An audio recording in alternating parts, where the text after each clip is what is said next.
주일입니다. 거룩하신 하나님께서 우리를 예배자로 불러주셨습니다. 이제 다 함께 자리에서 일어나셔서 사도신경으로 우리의 신앙을 고백하겠습니다. 함께 고백합니다.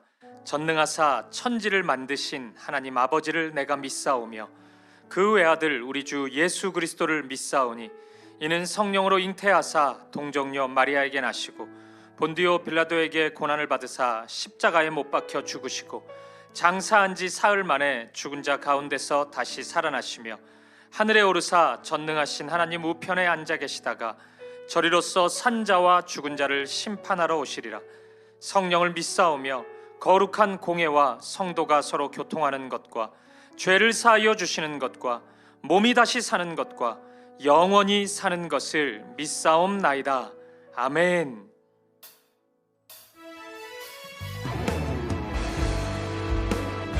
우리의 마음과 정성과 뜻을 다하여 신실하신 하나님을 찬양하며 나아갑니다. 신실하신 하나님, 신실하신 하나님, 신실하신 주, 나의 주 하나님을 신실하신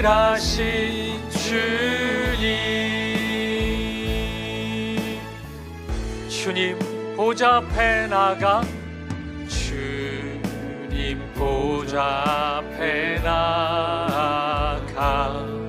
참된 안식과 기쁨 나누리겠네. 경배하며 주의 얼굴 구할 때 신실하신 주님 찬양. 신실하신 하나님, 신실하신 하나님, 신실하신 주, 나의 주 하나님은 신실하신 주님. 주 영광 여기 임하사, 주 영광 여기 임하사, 열방 향해 그 빛 비추소서. 주의 얼굴 구할 때 주의 향기 머무소서. 주 영광 여기 임하사, 주 영광 여기 임하사, 열방 향해 그 빛 비추소서. 주의 얼굴 구할 때 주의 향기 머무소서. 예배합니다, 예배합니다, 찬양합니다. 주님만 날 다스리소서.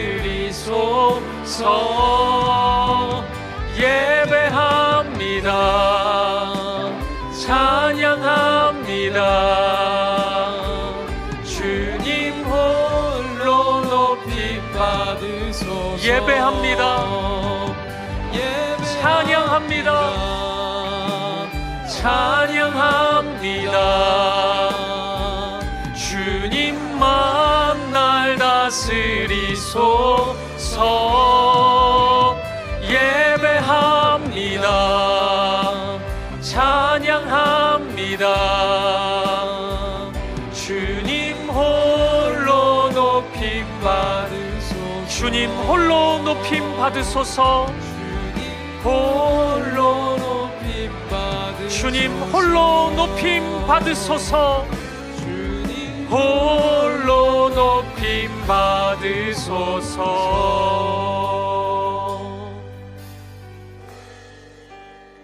예배자로 합당치 못한 우리의 삶을 십자가 앞에 내려놓으며 예배를 위하여 부르짖어 기도하기를 원합니다.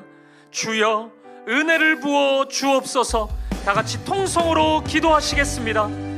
살아계신 하나님 아버지, 오늘도 우리를 사랑하셔서 우리를 하나님 앞에 불러주시고 하나님을 예배케 하시는 이 은혜와 이 사랑에 진심으로 감사합니다.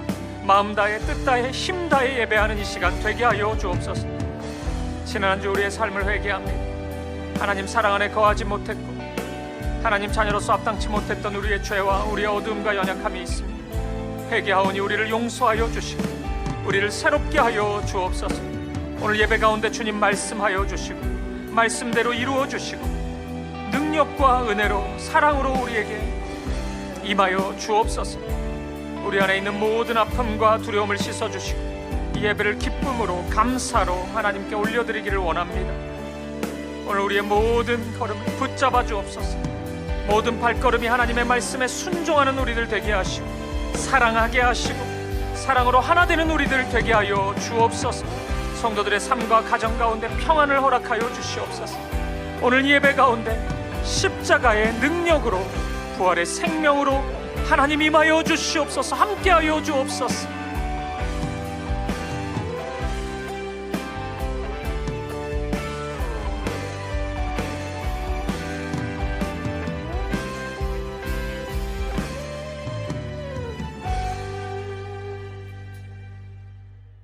사랑과 은혜가 충만하신 하나님 아버지, 가장 낮고 천한 곳에 독생자 예수 그리스도를 보내주신 그 놀라운 사랑과 은혜에 감사와 찬양을 드립니다. 성탄의 기쁨이 충만한 거룩한 주일에 우리를 주님의 전으로 불러주시고 예배하게 하시니 감사합니다. 하늘에는 영광이요 땅에는 평화로다라고 외쳤던 천사들의 찬송처럼 오늘 예배를 통해 아기 예수의 탄생의 의미와 구원의 감격을 깨닫게 하여 주옵소서. 세상은 성탄절을 덧없는 소비와 쾌락의 날로 변질시키고 있습니다. 주님, 저희 교회가 성탄절의 참된 의미, 구원자 예수 그리스도의 탄생을 세상에 선포하는 그 사명을 굳건히 감당하게 하옵소서. 그리고 주님을 영접함으로 내 안에 변화와 기쁨이 넘치는 그런 성탄이 되게 하옵소서. 2025년을 마감하는 12월입니다. 이 시간 지나간 한 해를 되돌아보며 매일의 삶이 하나님이 주신 은혜의 선물이었음을 고백합니다.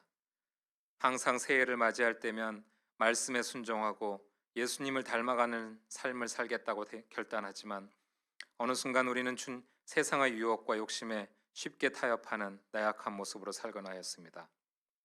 또한 죄 중에 살면서도 죄인인 줄 모르고 오히려 교만한 나의 의에 빠져 살았음을 회개합니다. 우리의 잘못과 허물을 용서하여 주옵소서. 2025년은 하나님께서 우리 사귐의 교회에 큰 은혜를 부어주신 한 해였습니다. 그 은혜에 보답하는 것은 물질적으로는 풍요하나 영적으로는 타락한 이 강남에 성탄의 빛을 전하는 복음의 등대가 되는 것이라 생각합니다.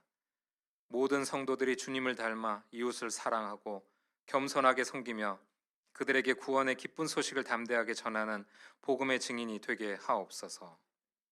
이 나라와 이 민족을 위해 기도합니다. 불의와 불공정이 심화되는 우리 사회를 예수님께서 이 땅에 오셔서 선포하신 미시파트와 쯔다카, 공의와 정의가 충만한 사회로 변화시켜 주옵소서. 특별히 이 땅의 다음 세대들이 성탄의 소식을 듣고 예수 그리스도를 인격적으로 만나 희망찬 미래를 열어가게 하옵소서. 육체적, 정신적, 영적으로 힘겨워하는 지체들을 위해 기도합니다. 예수님께서 이 땅에 오신 목적이 죄와 사망의 권세에서 우리를 해방시키기 위함임을 믿습니다. 질병과 고통 가운데 있는 이들에게 치유의 은혜를 베풀어 주시고 절망 가운데 있는 영혼들에게 하늘의 소망을 허락하여 주옵소서. 오늘 말씀을 선포하시는 유병희 담임 목사님께 성령의 권능과 영육간의 강건함을 허락하여 주시고 그 말씀을 통해 주시는 예수 그리스도의 탄생의 의미와 구원의 감격, 그 진리가 우리들의 심령 안에 깊이 새겨지게 하옵소서. 오늘도 이 모양 저 모양으로 헌신하시는 교육자분들과 봉사자분들의 수고를 기억하여 주시고 물떠온 하인만이 누리는 기쁨으로 그 수고에 응답하여 주옵소서. 이 모든 말씀 우리를 위해 이 땅에 오신 예수 그리스도의 이름으로 기도합니다. 아멘.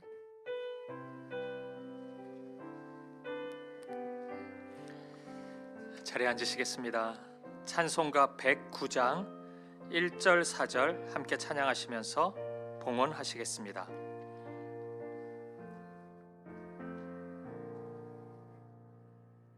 고 고요한 밤 거룩한 밤 어둠에 묻힌 밤 주의 부모 앉아서 감사 기도 드릴 때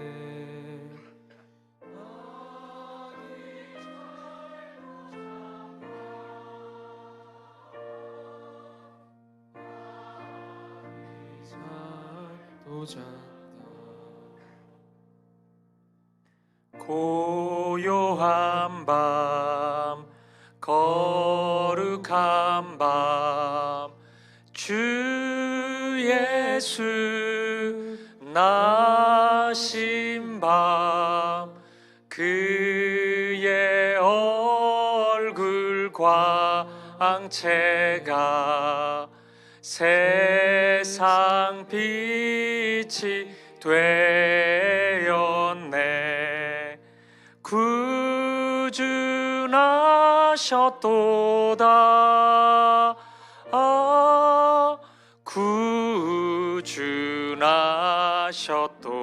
구주나셨도다.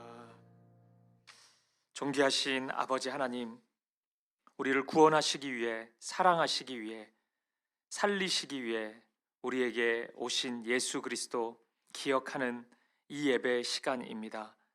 베풀어 주신 사랑 감사하는 마음으로 이 시간 귀한 예물 드립니다. 드려진 물질이 오직 우리를 찾아오신 십자가의 그 사랑, 부활의 생명을 전하는 도구로 쓰임받게 하여 주옵소서. 우리의 살아가는 동안 오직 하나님 나라를 위해 헌신하고 아낌없이 드리는 우리의 삶이 되게 하시고 삶 가운데 나타나는 하나님의 영광을 누리는 우리들이 되게 하여 주옵소서. 우리 주 예수 그리스도 이름으로 기도합니다. 아멘. 이 시간 여성 중창단 찬양으로 하나님께 영광 돌리겠습니다.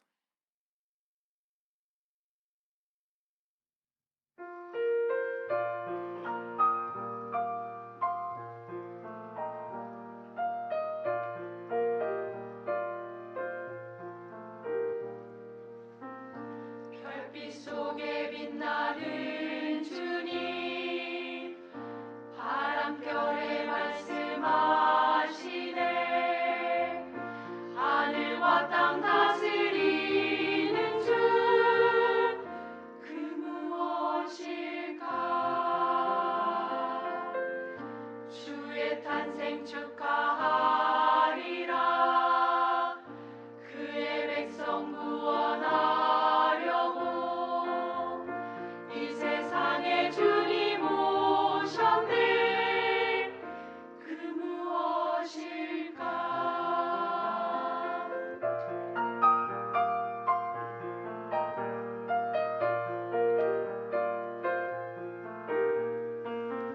별빛 속에 빛나는 주님, 바람결에 말씀하시네.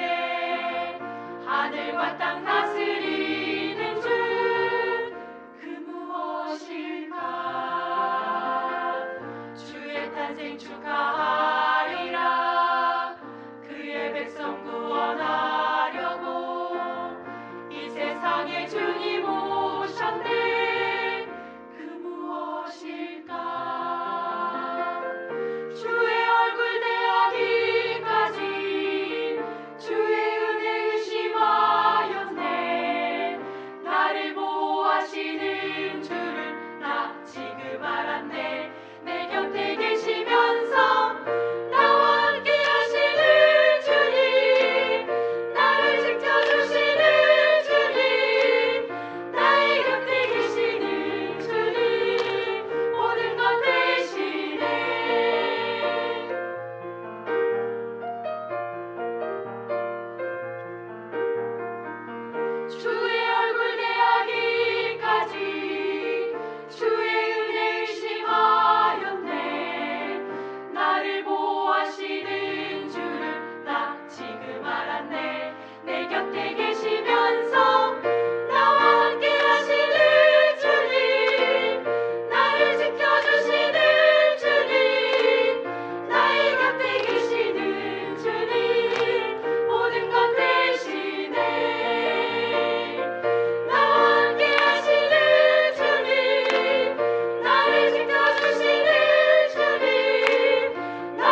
12월 셋째 주 주일 소식입니다.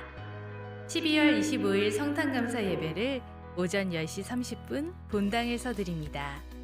성탄감사 예배 중에는 헌금 시간이 있습니다. 또한 송구영신 예배는 12월 31일 수요일 저녁 8시에 마찬가지로 본당에서 드립니다. 아울러 12월 26일과 1월 2일 금요 예배는 성탄감사 예배와 송구영신 예배로 대신하니 참고해 주시기 바랍니다. 사랑하는 다음 세대를 위한 성탄 선물 나눔을 진행합니다. 준비해 오신 선물은 4층 로비에 마련된 선물 부스에 뽑으신 종이와 함께 맡겨주시면 됩니다. 전달된 선물은 성탄감사 예배인 12월 25일 예배 후 다음 세대 아이들에게 전달됩니다. 2025년부터 기부금 영수증은 교회가 아닌 국세청 홈택스에서 자동 발급됩니다. 따라서 반드시 사전 신청을 해주셔야 연말정산에 반영됩니다. 또한 헌금자 정정, 헌금 누락, 미등록 성도 신청의 경우도 주보와 안내지를 참고하셔서 진행해 주시기 바랍니다. 2026년 첫 번째 90일 성경 일독 챌린지가 시작됩니다. 많은 신청 부탁드립니다. 더 자세한 내용은 주보와 홈페이지를 참고해 주세요. 그럼 오늘도 따뜻하고 은혜 가득한 주일 되시길 바랍니다. 2부 예배 오신 사랑하는 성도님들 환영하고 축복합니다. 우리 성탄을 앞둔 주일인데요. 우리 옆에 있는 분들 바라보시면서 이렇게 한번 인사하시죠. 미리 메리 크리스마스니까 줄여가지고 미리 크리스마스로 우리 인사하겠습니다. 함께 인사 나누겠습니다. 미리 크리스마스. 참 잘 오셨습니다. 메리 크리스마스. 교회 소식 몇 가지 좀 확인해 드리겠습니다. 영상 광고 또 주보 이면에 있는 알림입니다. 잘 보시면 되고요. 목요일 날 성탄 감사 예배 오전 10시 30분에 딱 한 번 있습니다. 우리가 작년까지 2번 했는데 9시에 오시면은 그냥 저하고 같이 좀 계시는 거고요. 11시에 오시면은 이거 진행이 많이 되니까 좀 힘듭니다. 그래서 10시 30분 시작이라는 거 꼭 기억해 주시면 좋겠고요. 우리 성탄 감사 예배 중에 헌금 시간 우리 1년에 몇 번 특별 헌금 드리는데 우리 성탄 감사 예배 헌금은 우리 단대부고 위해서 우리가 사용하고 또 우리가 겨울에 방문하는 선교사님 그 장애인 센터를 위해서 우리가 이 헌금 귀한 헌금 사용하겠습니다.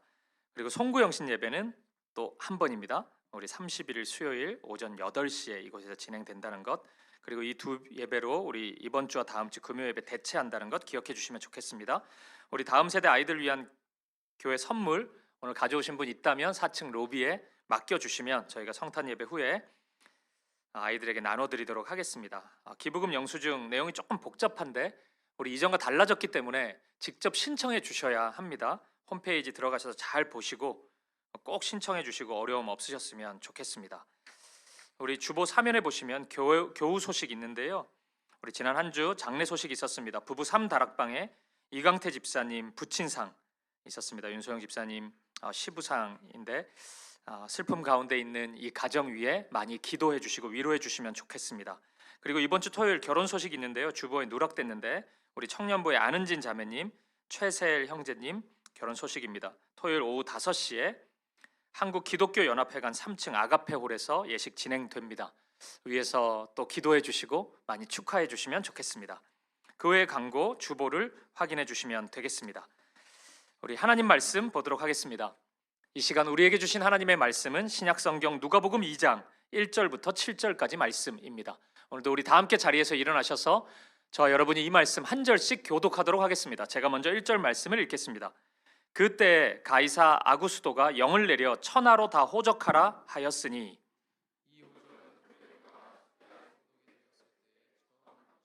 모든 사람이 호적하러 각각 고향으로 돌아가매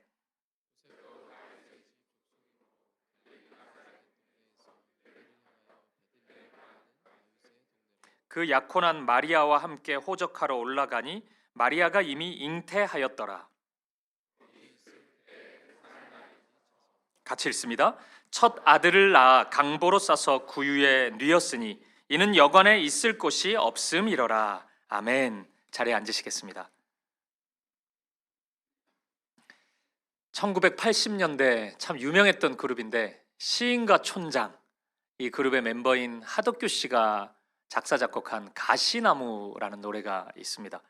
이 노래는 1988년에 발매됐는데 뭐 이때도 조금 유명하긴 했지만 그때보다 더 유명해진 것은 12년 뒤인 2000년에 유명 가수인 조성모 씨가 리메이크 해가지고 많은 이들이 듣고 또 감동도 받고 그랬던 노래입니다. 근데 서정적인 줄만 알았던 이 노래에는 숨겨진 비화가 있습니다. 그것은 하덕규 씨가 이 노래를 만들 때 자신의 신앙을 담아서 그 신앙 고백의 성격으로 이 노래를 만들었다는 것입니다. 훗날 하덕규 씨가 인터뷰에서 이런 고백을 했더라고요. 제가 한 부분만 소개해 드릴게요.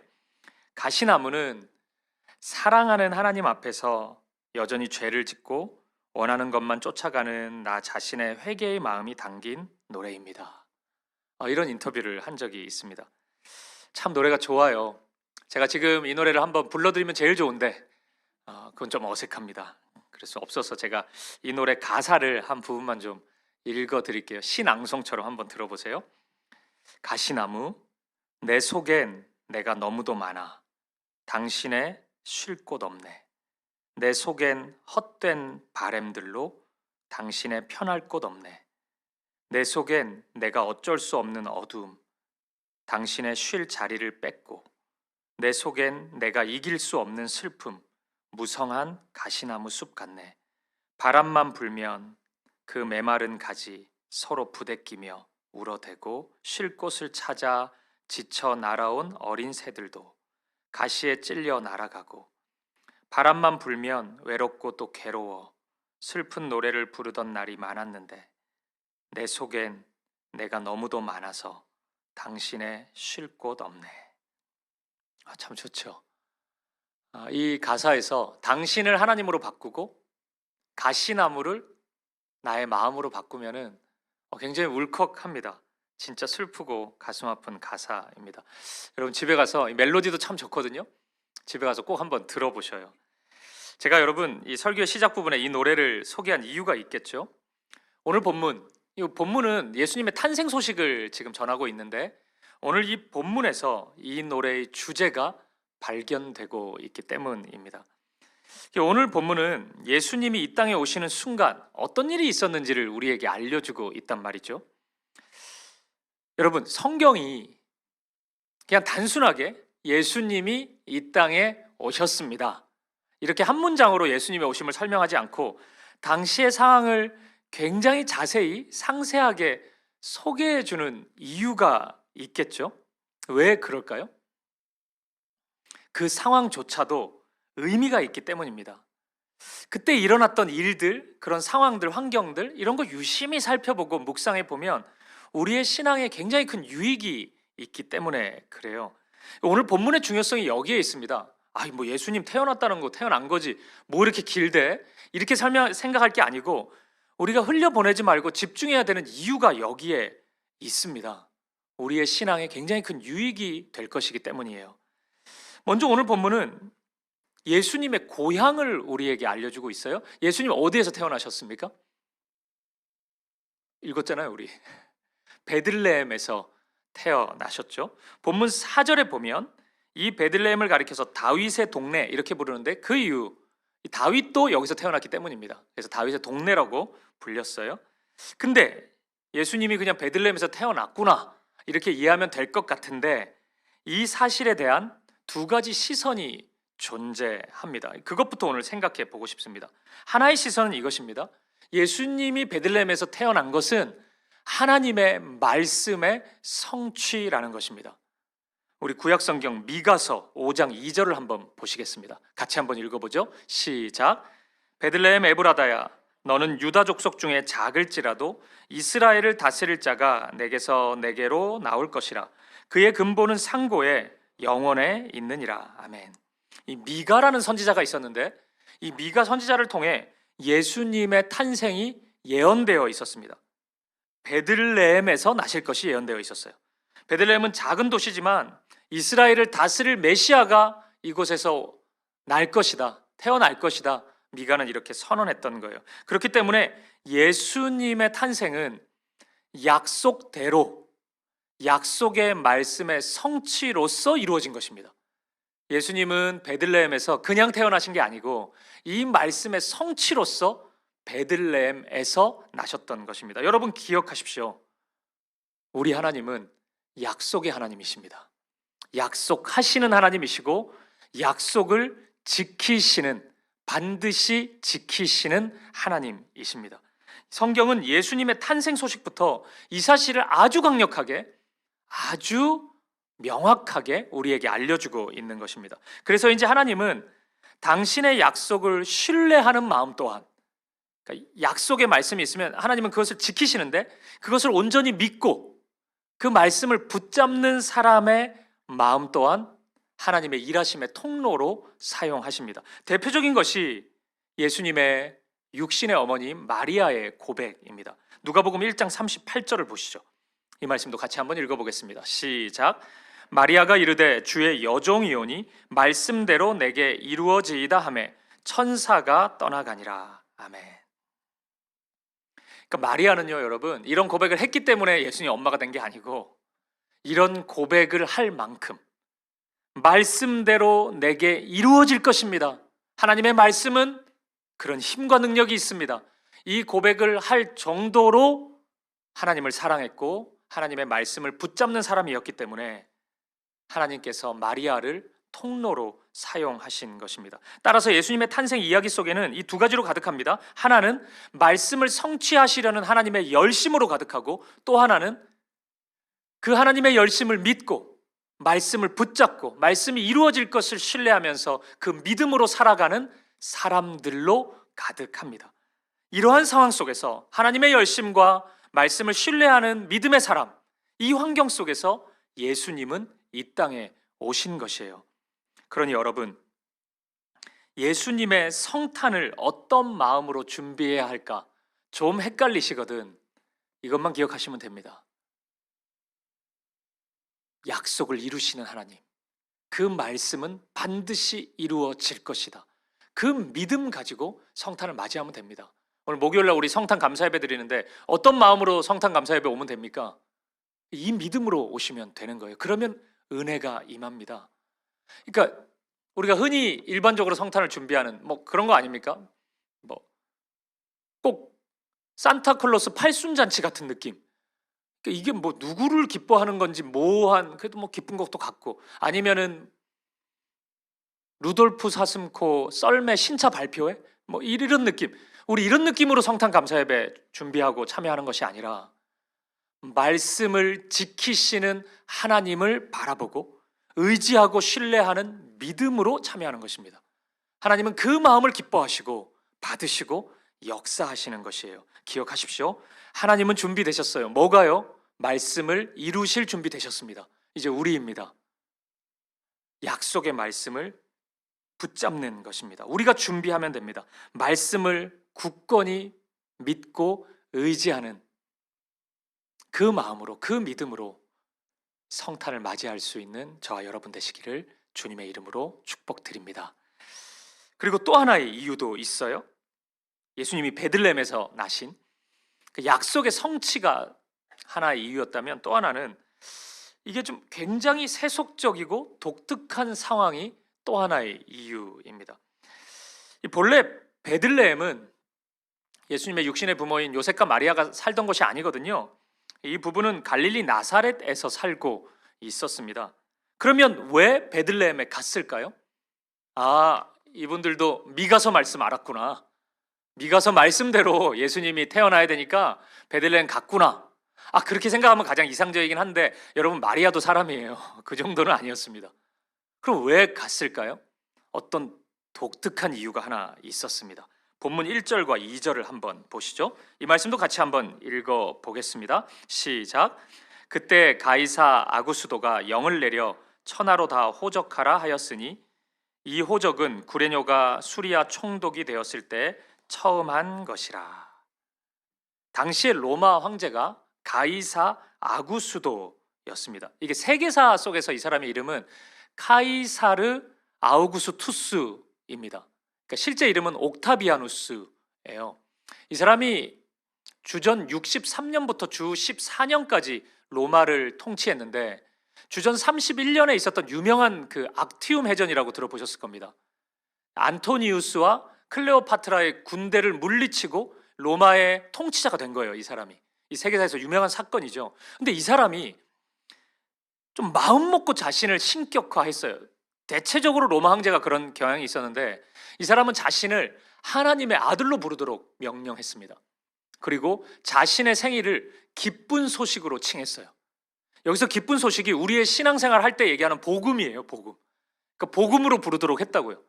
이게 웬만한 자기애가 강하지 않으면 이렇게 하기 힘들잖아요. 굉장히 이상한 사람이었는데 이 사람이 통치하던 그때 인구 조사를 실시한 것입니다. 이것도 세계사에서 굉장히 유명한 사건이에요. 왜 인구 조사 실시했을까요?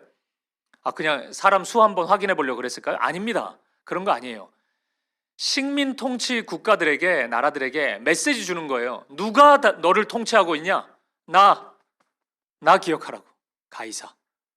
그 메시지 주고 싶은 겁니다. 어마어마한 욕망, 욕심, 그런 것들이 한 방에 모여가지고 힘을 과시하고 싶은 그 욕망으로 이 프로그램이 작동한 것입니다.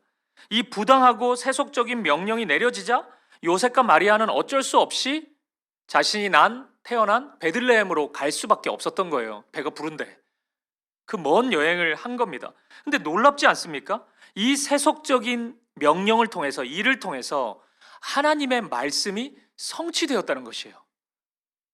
베들레헴에서 예수님이 나셔야 하는데 이 일을 통해서 베들레헴 가게 되고 예수님이 베들레헴에서 태어나게 되었다는 것입니다. 여러분, 이 부분에서 꼭 기억하셔야 돼요. 세상의 부당한 질서가 아무리 득세해도 말입니다.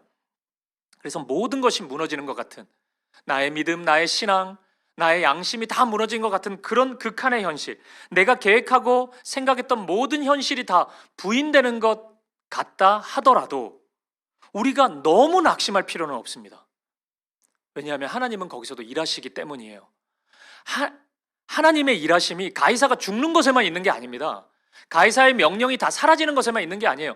시퍼렇게 살아 있습니다. 가이사의 명령은. 그럼 다 무너진 것 같죠? 그런데도 하나님의 뜻은 이루어진다고요. 여러분, 마리아라고 생각해 보세요. 배 부른데 이게 지금 뭔 일이에요? 이 여행을 어떻게 가요? 이 먼 길을. 막 짜증나고 힘들죠? 그런 현실이라 할지라도 마리아가 이 계획 한 번도 생각해 보지 않았을 거예요. 출산을 앞두고 이 여행을 떠난다는 것은, 이게 출산 여행이 아니거든요. 이게 너무 힘든 일인데 그 일이 벌어진다 할지라도 하나님의 뜻은 한치의 오차도 없이 이루어지고 있는 것이에요. 우리가 그 사실을 기억해야 합니다. 내 뜻, 내 계획대로만 되는 것이 하나님의 일하심은 아닙니다. 무산된다 할지라도, 그렇지 않다 할지라도 하나님은 일하세요. 안개가 자욱한 현실이라 할지라도 그 너머에는, 그 구름 뒤에는 하나님이 서 계십니다. 하나님은 여전히 일하시고 역사하고 계세요. 그 하나님을 만날 수 있는, 그 하나님을 신뢰하고 의지할 수 있는 저 여러분 되시기를 간절히 축복드립니다. 그런데 여러분, 그렇게 베들레헴에서 예수님이 태어나셨는데 오늘 본문을 잘 읽어보면은 예수님의 출생과 관련된 또 다른 생각할 거리를 우리에게 줍니다. 그러니까 베들레헴에서 그냥 순산하셨더라 이런 차원이 아니에요. 거기서도 문제가 있었습니다. 이 말씀입니다. 본문 7절이에요. 우리 같이 한번 읽어보겠습니다. 시작. 첫 아들을 낳아 강보로 싸서 구유에 뉘었으니 이는 여관에 있을 곳이 없음이러라. 그러니까 말씀대로 베들레헴에서 잘 출산한 줄만 알았는데 예수님이 구유에서 나셨다는 겁니다. 그리고 그 이유가 요셉과 마리아가 여관에 묵을 방이 하나 없었기 때문에 구유에서 나셨다는 거예요. 물론 어떤 분들은 어린 시절부터 이제 교회 다닌 분들은 구유에 나신 아기 예수님, 이 문장을 너무나 반복해서 들었기 때문에 그게 뭐가 이상한가 이런 생각이 들 수도 있을 겁니다. 하지만 잘 생각해 보면 진짜 이상해요. 왜냐하면 이건 우연이 아니잖아요. 구유에서 나신 것이 하나님의 계획이지 않겠습니까? 그러니까 원래 하나님의 계획은 성자 예수님이 이 땅에 오시는 거니까 최고급 호텔을 계획한 거예요. 5성급 호텔 잡았는데 이게 예약이 미스가 있었네? 이거 예약 착오가 있었네요, 고객님. 어떻게 해요? 방이 없네요. 이래가지고 어쩔 수 없이 어디 가야 돼? 이러다가 구유에 간 거. 그게 아니잖아요. 처음부터 하나님의 계획인 것입니다. 이거 인간적으로 생각해 봐도요, 여러분. 여러분이 하나님이라면 좀 가정도 이상하죠. 그래도 우리가 하나님이라면 이 땅에서의 모든 계획 중에 가장 중요한 것이 예수님 탄생과 십자가 아니겠습니까? 그렇죠. 그러면 진짜 아주 촘촘한 그 계획 가운데 이것을 만들지 않았겠어요? 하나님도 그러시지 않았겠습니까? 그 하나님의 지혜 속에 나온 결론이 구유였다는 겁니다. 예수님이 구유에서 나시는 것이 하나님의 지혜 안에서 나온 결과였다는 거예요. 그러면 여러분, 그 이유는 무엇일까요? 왜 예수님은 구유에서 태어나셨던 걸까요? 오늘 설교의 남은 시간은 이 질문에 대한 답을 찾아가 보도록 하겠습니다. 아마도 이것이 성탄을 준비하는 우리에게 분명히 큰 은혜를 주는 질문과 답이라고 생각합니다. 바로 보겠습니다. 첫 번째, 예수님께서 구유에서 태어나신 이유 첫 번째는 예수님의 성품과 가장 잘 어울리는 장소이기 때문입니다. 여러분, 성경에서 예수님 자신의 성격이나 성품을 소개하는 경우가 드문데 이례적으로 한번 밝혀주신 적이 있습니다. 마태복음 11장 29절이에요. 한번 같이 읽어보죠. 시작. 나는 마음이 온유하고 겸손하니 나의 멍에를 메고 내게 배우라.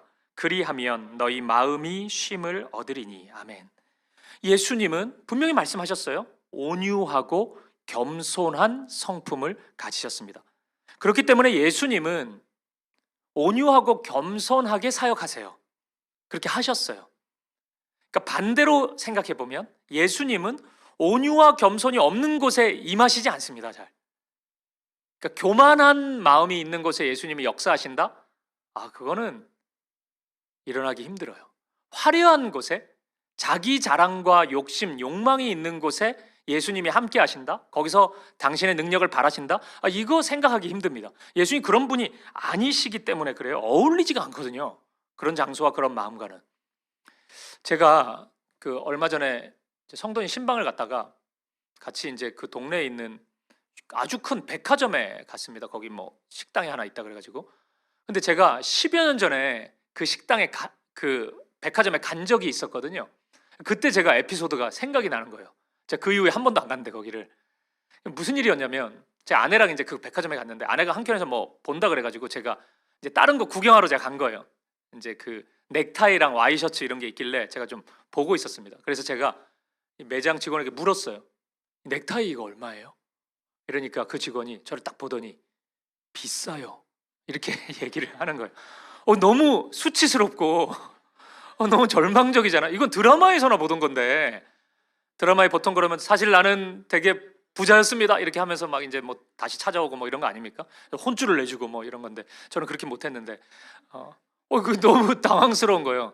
근데 제가 화가 나기보다는 그 매장 직원이 진짜 대단한 사람이구나 그 생각이 들었어요. 왜냐하면은 진짜로 살 생각이 없었거든요. 저는 정확히 본 거예요. 저를. 야, 이거를 정확히 캐치하는구나. 아무나 일하지 못하네 여기는. 이거 어떻게 정확하게 알지? 그래서 제가 아내를 불러가지고 화를 내지 않고 정확히 알더라. 내가 살 마음이 1도 없었는데. 물론 제가 이제 막 모자도 눌러 쓰고 체육복 입고 그랬는데 기분이 좋지는 않았지만 메시지는 분명했잖아요. 당신과 이 명품 매장과는 어울리지 않는다. 이 메시지를 정확히 줬잖아요. 제가 그 어울림에 대해서 한번 생각을 해봤어요. 그 이후로 안 갔습니다 거기를. 저 뒤끝이 있어가지고 안 갔습니다. 10년 동안 모란시장만 갔어요. 제가 이 우픈 이야기를 해드리는 이유가 뭐겠어요? 제가 모란시장과 어울리는 사람입니다 그거 얘기하려는 게 아니고, 예수님이 이런 평가를 이 땅에서 숱하게 받으셨거든요. 여러분, 우리 예수님에 대해 헷갈려 하시면 안 됩니다. 우리가 믿고 의지하는 예수님은 화려한 명품 매장과 어울렸던 분이 아니에요. 모란시장과 어울렸던 분입니다. 또 이렇게 얘기하니까 모란시장을 좀 폄하하는 것 같기도 한데 그런 곳과 어울렸어요. 우리 예수님은 우리나라에서 제일 비싸고 화려한 산후조리원과 어울리는 분이 아니에요. 거기서 출생하신 분이 아닙니다. 구유와 어울렸던 분이세요. 5성급 호텔과 어울리는 분이 아니고 고시원과 어울리는 분이었다고요. 거기에 갈 능력이 없어서가 아닙니다. 능력 없는 사람은 안 가는 게 맞죠. 그건 가는 게 사치죠. 근데 능력이 있으셨어요. 능력이 있는데 안 가시는 것입니다. 주님의 마음이 그곳에 향해 있지 않기 때문에 그래요. 그분의 성품이 그러지 않았던 것입니다. 우리 예수님은 온유하고 겸손하신 분이라는 거예요. 이렇게 보면 왜 하나님이 예수님의 탄생 장소를 구유로 택하셨는지가 조금 이해됩니다. 구약 성경은 우리 구주 예수님을 이렇게 이미 묘사했었습니다. 이사야 53장 2절 3절이에요. 한번 들어보십시오. 그는 주 앞에서 자라나기를 연한 순 같고 마른 땅에서 나온 뿌리 같아서 고운 모양도 없고 풍채도 없은즉 우리가 보기에 흠모할 만한 아름다운 것이 없도다. 그는 멸시를 받아 사람들에게 버림받았으며 간고를 많이 겪었으며 질고를 아는 자라. 마치 사람들이 그에게서 얼굴을 가리는 것 같이 멸시를 당하였고 우리도 그를 귀히 여기지 아니하였도다. 사랑하는 여러분, 예수님이 우리의 구원자가 되신 이유가 무엇입니까? 그러니까 눈에 보기에 멋져 보였기 때문입니까? 우리 예수님이 학벌이 좋아서예요? 우리 예수님 30세까지 육체노동 하신 분인데 우리 예수님이 이 세상에 힘과 권세와 명예가 있었기 때문입니까? 너무 잘생겼어요? 너무 키가 커서 눈이 갔습니까? 너무 똑똑하고 너무 힘이 세서 우리의 관심을 표출했습니까? 아니죠. 그러한 이유로 구원자가 되신 것이 아닙니다. 그런 면에서 보면 오히려 예수님은 너무 볼품없었다고요. 예수님이 우리의 구원자이신 이유는 단지 하나님의 아들이시기 때문이죠. 하나님이셨기 때문입니다. 그분의 무엇 때문이 아니라, 이 세상에서 보여주신 그 무엇 때문이 아니라 그분 그 자체로 구원자이셨던 것입니다. 구원자로 이 땅에 오신 거예요. 따라서 그분이 계신 곳은 모두 다 아름답습니다.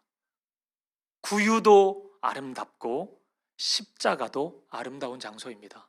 구유도 예수님이 나셨기 때문에 천국이고, 십자가도 예수님이 그 길을 걸으셨고 그곳에 달려 죽으셨기 때문에 천국인 것입니다. 그래서 기꺼이 우리는 그곳을 향해 나아가는 것이에요. 그것을 귀하다 말할 수 있는 것입니다. 예수님이 거기에 계시기 때문입니다. 온유하고 겸손하신 성품. 그래서 구유에 나셨고 십자가에 가신 예수님. 이것이 예수님이 기꺼이 그 길을 걸어가신, 특별히 오늘 이 말씀 속에서 구유에 나신 이유였던 것입니다. 그리고 두 번째, 예수님이 구유에서 나신 이유 두 번째는 그래야 누구라도 예수님께 나아올 수 있기 때문입니다. 예수님이 5성급 호텔에서 태어나셨다면 이거 아무나 접근이 안 됩니다. 그런데 아무나 부스부스 들어갈 수 있습니까? 최고급 제일 비싼 산후조리원에서 출생하셨다면 아무나 못 가요. 그런 조리원은 여러분 시부모님도 못 갑니다. 아무나 문을 열어주지 않아요. 누구나 갈 수가 없어요. 근데 구유예요. 누구나 갈 수 있는 곳입니다. 조건 없어요. 가장 이 세상에서 비천한 자도 꼭 갈 수 있습니다. 구유에는 짐승이 있는 곳이니까 그냥 가면 됩니다. 반대로 가장 부유한 자도 갈 수 있습니다. 부유한 자라고 또 못 갑니까? 다만 조금 넘어야 될 산은 있어요. 왜냐하면 이 비천함이 익숙하지는 않기 때문에 이 부유한 자는 연습은 좀 해봐야 됩니다. 하지만 누구라도 갈 수 있습니다. 여러분, 이 세상의 것을 우리가 많이 가지면 가질수록 나눠주는 연습을 좀 해야 합니다. 저는 이 세상의 것을 많이 가진 것이 잘못되었다고 생각하지 않아요. 하나님이 그걸 주시기도 하니까요. 그런데 조금 문제는 있어요. 우리 사람은 많이 가지면 가질수록 그것을 의지하는 좀 성향이 있습니다. 자꾸만 의지하고 자랑하고 싶고 그런 게 있어요. 그래서 연습을 좀 해야 됩니다. 이 세상의 것을 좀 가지면 그 즉시 나누는 연습을 좀 해봐야 합니다. 그러니까 이걸 공식처럼 만약에 생각한다면, 하나님이 뭘 주셨다 그러면 나는 그 일부를 나누어야 한다. 이거 안 하면 난 큰일 나. 여러분, 만약 이런 생각을 가지면 이게 생각보다 우리의 욕심을 좀 반감시켜줘요. 이게 좀 귀찮거든요, 사실. 가지면 처음엔 기분 좋았다가 이걸 나누어야 된다는 생각을 가지면 이걸 왜 주셨을까? 어디에 나눌까? 이거 되게 고민 많이 해야 되거든요. 이거 되게 스트레스 받아요, 여러분. 그래서 자꾸만 가지려는 마음은 잘 안 생겨요. 이게 너무 귀찮기 때문에 이게 쉽지가 않다고요. 이찬수 목사님이 저한테 그런 얘기 많이 하시더라고요. 교회에 헌금이 많아지면 얼마나 힘든 일인 줄 아냐고. 그게 왜 힘듭니까? 그거를 사용을 해야 되잖아요. 선하고 아름답게. 굉장히 어려운 일입니다. 그게 얼마나 힘든 일인 줄 아냐 그러시더라고요. 그래서 딱 우리가 할 수 있는 역량만큼 있는 게 제일 좋아요, 사실은. 쉽지가 않죠. 근데 그럼에도 그것을 해낸다면 부유한 자도 거침없이 구유를 향해 나아갈 수 있습니다. 이게 가능해진 마음을 예수님이 복이라고 말씀하신 적이 있거든요. 마태복음 5장 3절을 보면요, 이런 말씀이 있어요. 심령이 가난한 자는 복이 있나니 천국이 그들의 것이며. 아멘. 그러니까 실제 부유함과 가난함 그 상태를 복과 저주라고 말씀하지 않죠. 마음을 얘기하는 것입니다. 이 마음 상태. 마음이 가난하다면 실제 가난한 사람도 상관없고 부유한 사람도 상관없습니다. 마음이 가난하면, 마음이 구유를 향해 나아갈 수 있다면, 이게 가난한 사람은 고생을 해봐가지고 구유가 싫고 부유한 사람은 거기 안 가봐가지고 구유가 싫고 이러면 또 안 가요, 다. 근데 양쪽 다 구유를 향해 나아갈 수 있는 마음이라면 그 마음은 참으로 복된 마음인 것입니다. 아무튼 분명하죠. 구유는 열린 공간입니다. 누구라도 갈 수 있는 개방된 공간이에요. 이제 예수님이 구유에서 나심으로써 예수님께 나오지 못할 사람은 아무도 없습니다. 모두가 다 나아갈 수 있게 되었습니다. 근데 이 지점에서 여러분, 아주 가끔이지만 좀 이상한 방향으로 불편함을 가지는 분들이 좀 있습니다. 그 불편함의 대상은 이 여관 주인이에요. 아무리 그래도 예수님을 어디 구유에 모시나, 내가 그 여관 주인이었으면 안 그랬다, 뭐 이렇게 이제 불편함을 가지는 분들이에요. 하지만 여러분, 이 말씀을 당시의 문화적인 상황으로 이해를 한다면, 또 환대의 관점으로 생각해 보면 오히려 이 여관 주인이 얼마나 멋진 사람인지를 금방 알 수 있습니다. 사진 한번 보여주시겠습니까? 이게 이제 당시의 그 팔레스타인 그 집의 구조인데, 여기 보시면은 이제 마구간이 있고 구유가 있지 않습니까? 그리고 이곳이 이제 객실이에요. 손님들이 오는. 구유가 어디 있어요?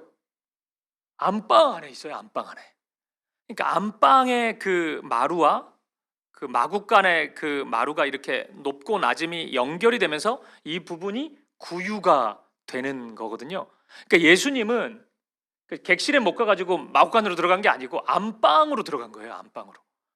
이 팔레스타인의 당시의 집 구조를 이해한다면 예수님은 엄청난 환대를 받은 것이죠. 그래서 중동의 눈으로 본 예수라는 책이 있는데, 이 책에 보면은 그 문화적인 시선으로 이 성경의 말씀들을 좀 이해해 보는 그런 책이에요. 그 책에 보면은 이런 이야기를 합니다. 제가 한 부분만 읽어드릴게요. 누가복음이 예수 탄생과 관련해서 우리에게 알려주는 것은 예수님의 가족이 베들레헴까지 먼 길을 왔다는 것, 그리고 누군가가 자기 집에 이 가족을 받아들였다는 것이다. 아기가 태어나고 강보에 쌓여 주인의 안방에 있는 구유에 뉘어졌다.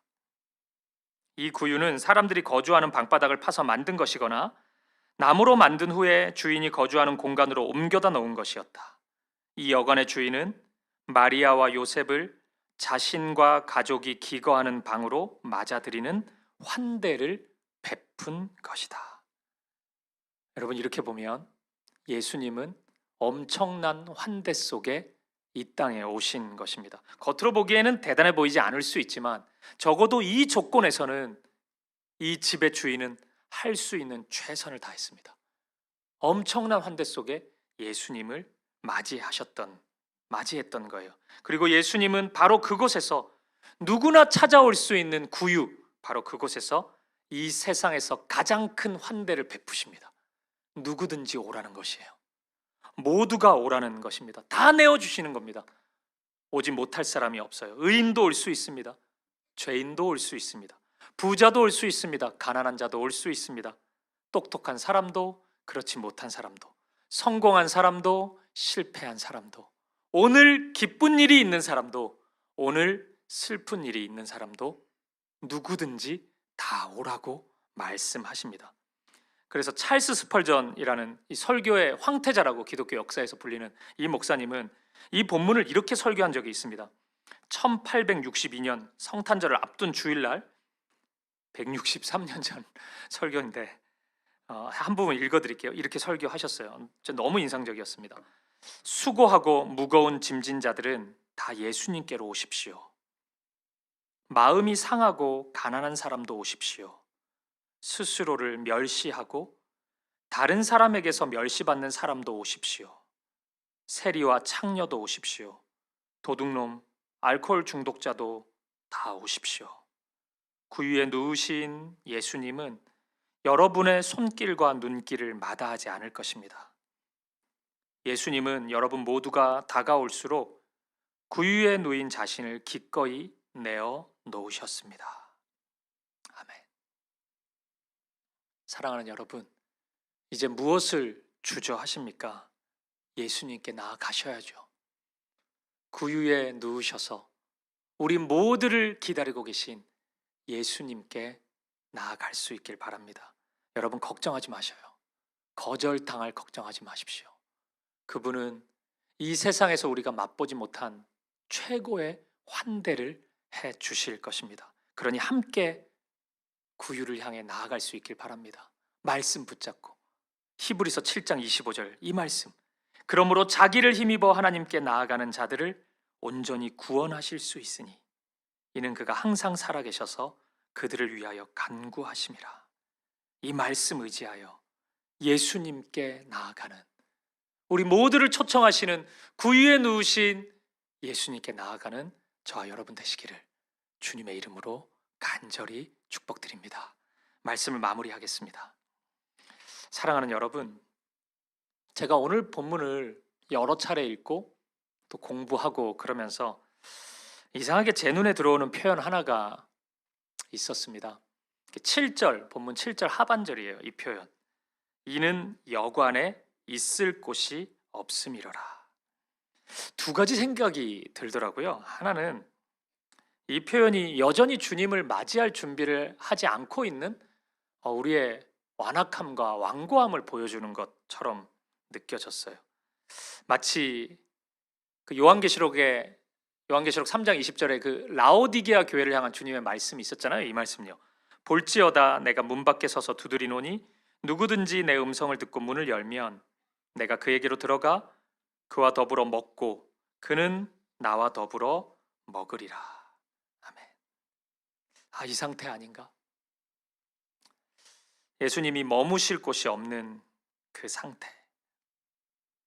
이 상태가 혹시 오늘 저와 여러분의 마음은 아닌지, 저와 여러분의 삶의 모습은 아닌지 돌아보았으면 좋겠습니다. 여러분, 이 세상에서 열심히 사는 거 참 좋죠. 하지만 그것이 최선은 아닐 수 있어요. 열심이라는 단어는 저도 되게 좋아해요. 저도 열심당원입니다. 그래서 뭐든지 열심히 하는 게 좋거든요. 근데 자칫 이 세상에서의 그 열심이 가시나무를 만들 수 있어요. 우리의 마음과 삶을 예수님 오셔서 머물 곳 없는 가시나무 숲을 만들 수 있는 것입니다.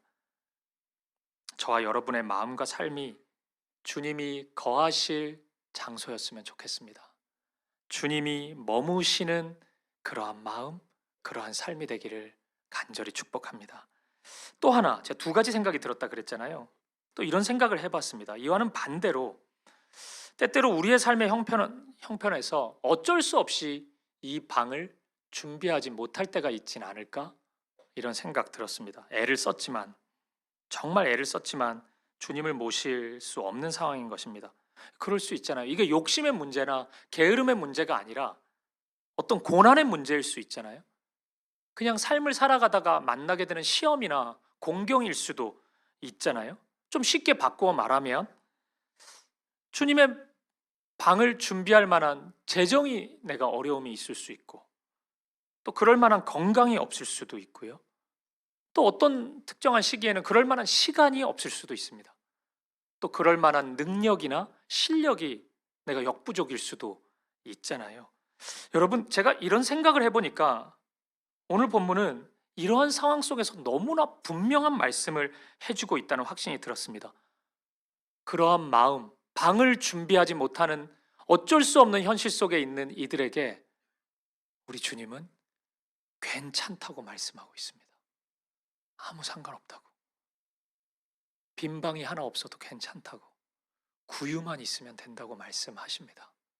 우리의 마음 속에 있는 그 구유만 내어드릴 수 있다면, 안방 제일 안쪽 자리에 있는 우리 마음 중심에 있는 그 자리, 그 조그만 자리 한 켠만 내어줄 수 있다면 주님은 오실 것이라고, 내가 너와 함께 하겠다고 말씀하고 있는 것이에요. 그러니 여러분 기억하세요. 방이 없는 그때가 최고의 순간일 수 있습니다. 방이 없는 그 현실이 최고의 순간일 수 있어요. 어쩌면 그 결핍이 주님이 온전히 역사하실 수 있는 최적의 상황과 환경일 수 있다는 것입니다. 여러분, 이것을 우리가 믿을 수 있기를 바랍니다. 이것을 확신하고 우리의 구유를 내어드릴 수 있기를 바라요. 비록 내세울 것 없고 자랑할 것 아니지만 구유만 내어드릴 수 있다면 우리 주님은 그 장소에 아랑곳하지 않고 역사하실 것입니다. 사랑하는 여러분, 방은 겉으로 보기에 방은 많아 보이지만 실상은 온통 가시나무 숲인 우리의 마음, 그것을 대대적으로 청소할 수 있길 바라고, 또 반대로 단 하나의 방을 소유하지 못했지만 내 현실이, 내 형편이 지금 그렇지만 마음속 구유를 기꺼이 주님을 위해 내어드릴 수 있는 저와 여러분 되시기를, 성탄을 맞이하여 그 마음으로 구유를 내어드리고 그 마음으로 구유에 누우신 예수님을 향해 달려갈 수 있는 저와 여러분 되시기를, 우리 사김의 교회 모든 성도님들 되시기를 주님의 이름으로 간절히 축복드립니다. 우리 함께 찬양 드리고 기도하도록 하겠습니다. 예수 예수, 우리 찬양 드리고 싶습니다. 슬픈 마음 있는 자, 몸과 영혼 아픈 자 누구든지 부르시오. 응가금 없어도, 빈방 하나 없어도 괜찮습니다. 우리의 마음만 내어드린다면 그 구유 하나면 돼요. 예수님 오십니다. 예수님 거기서 당신의 일을 시작하십니다. 그 이름을 부르고 우리 그 구유를 향해 나아갈 수 있길 바랍니다. 예수님 외쳐 부르며 이 성탄을 맞이하고 예수님이 계신 곳으로 나아갈 수 있길 바랍니다. 저와 여러분의 삶이 꼭 그렇게 되기를 바라요. 오늘 이 믿음 가지고 우리 하나님께 나아갑시다. 우리 함께 이 찬양 하나님께 올려드리겠습니다. 우리 이렇게 고백하시죠. 슬픈 마음 있는 자, 슬픈 마음이 있는 자, 몸과 영혼 병든 자 누구든지 부르시오. 예수 이름 부르시오. 그 이름을 믿는 자, 그 이름을 부르는 자, 그가 어떤 사람이든 그는 구원어. 우리 한 번 더. 슬픈 마음 있는 자, 슬픈 마음 있는 자, 몸과 영혼 괜찮습니다. 누구든지 부르시오. 예수 이름 부르시오. 그 이름을 믿는 자, 그 이름을 부르는 자, 그가 어떤 사람이든 그는 구원어. 은과 금 내게 없으나, 은과 금 내게 없으나 나 가진 건 너에게 주니. 능력의 이름 예수님, 예수라. 그 이름을 붙드시오. 그 이름을 그 이름을 외치는 자, 외치는 자, 그가 어떤 사람이든 그는 주의 영광 보리라. 예수 예수 예수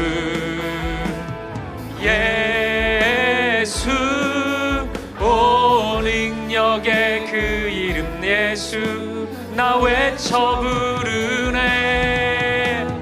예수 예수 오 구원의 그 이름 예수 나 외쳐 부르네 예수 그리스도 우리에게 주신 영광의 이름 우리에게 주신 영광의 이름 나 어찌 잠잠하리 세상에 크게 외쳐 부르리 나의 주 예수 우리 다시 한번 우리에게 주신 영광의 이름 우리에게 주신 영광의 이름 나 어찌 잠잠하리 세상에 크게 외쳐 부르리 나의 주 예수 그리스도 예수 예수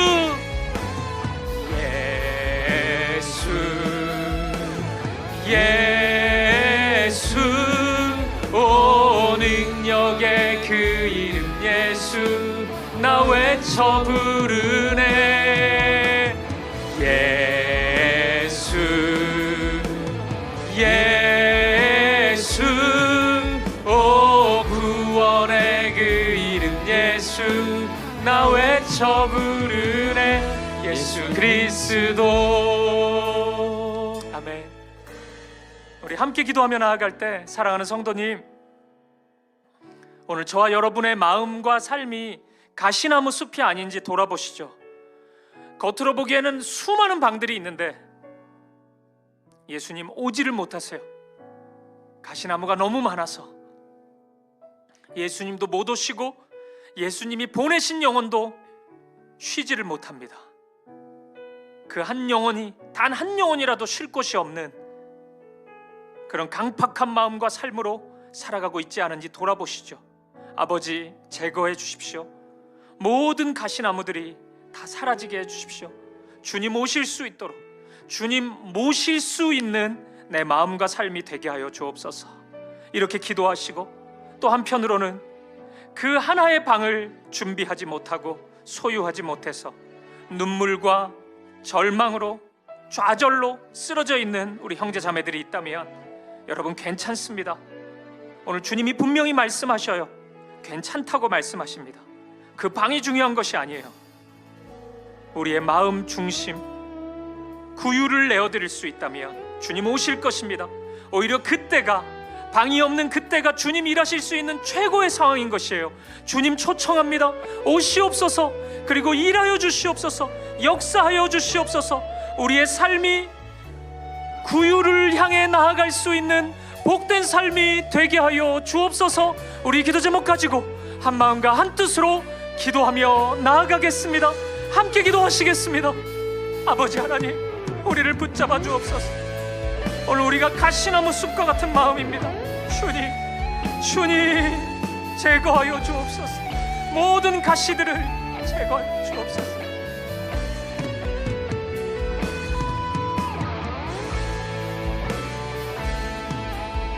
오늘 그 마음의 방 하나가 준비되지 않아 쓰러져 있는 분들이 있다면 아버지 하나님 붙잡아 주시옵소서.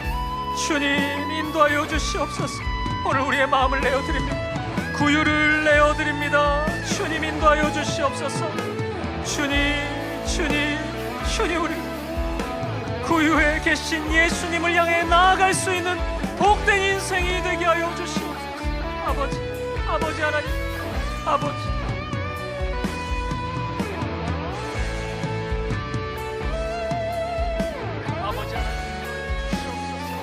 붙잡아 주시옵소서. 우리 다 함께 자리에서 일어나셔서 함께 고백하며 나아가겠습니다. 예수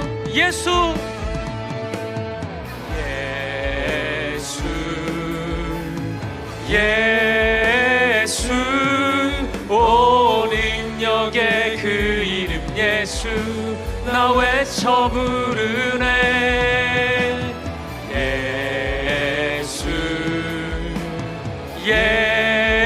예수 오 구원의 그 이름 예수 나 외쳐 부르네 예수 그리스도 우리 한 번 더 예수 예수 예수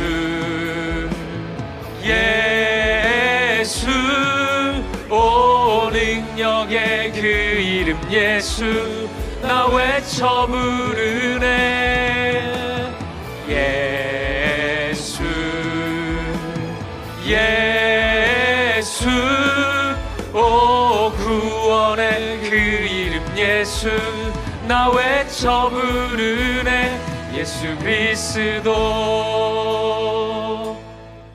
살아계신 하나님, 오늘 이 말씀 앞에서 우리의 마음을 봅니다.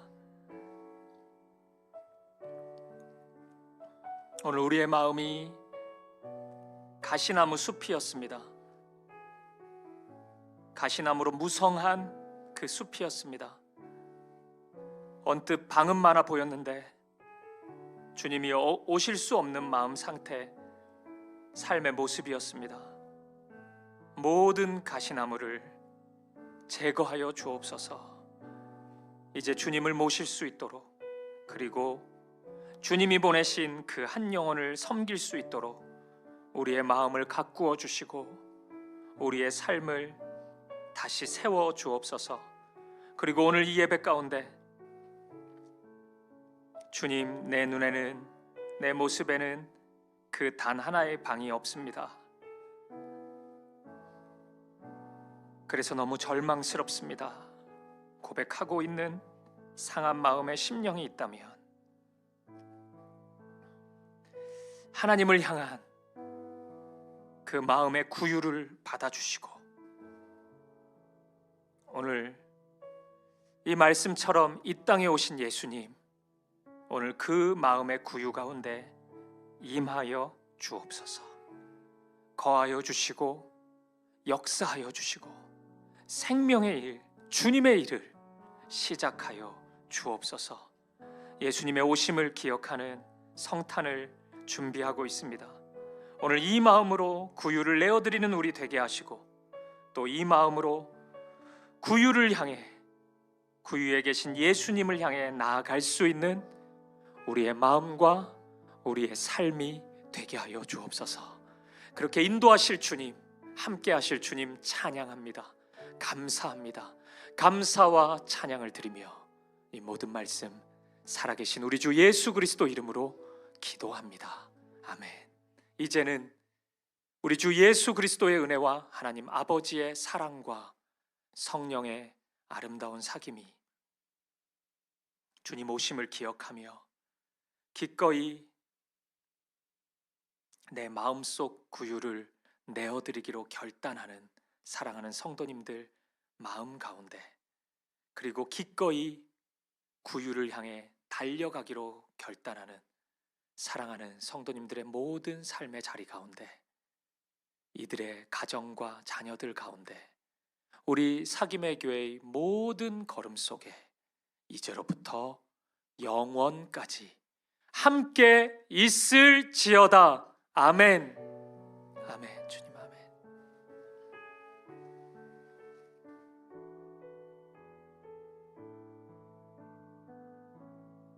찬양 들으심으로 삶의 자리로 나아가겠습니다.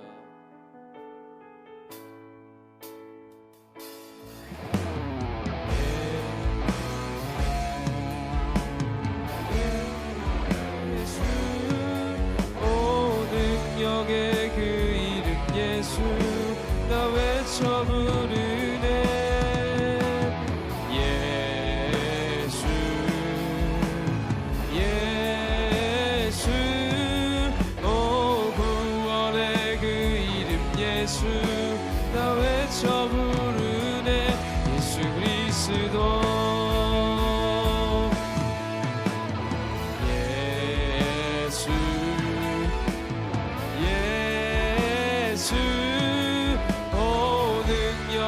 그 이름 예수 나 외쳐 부르네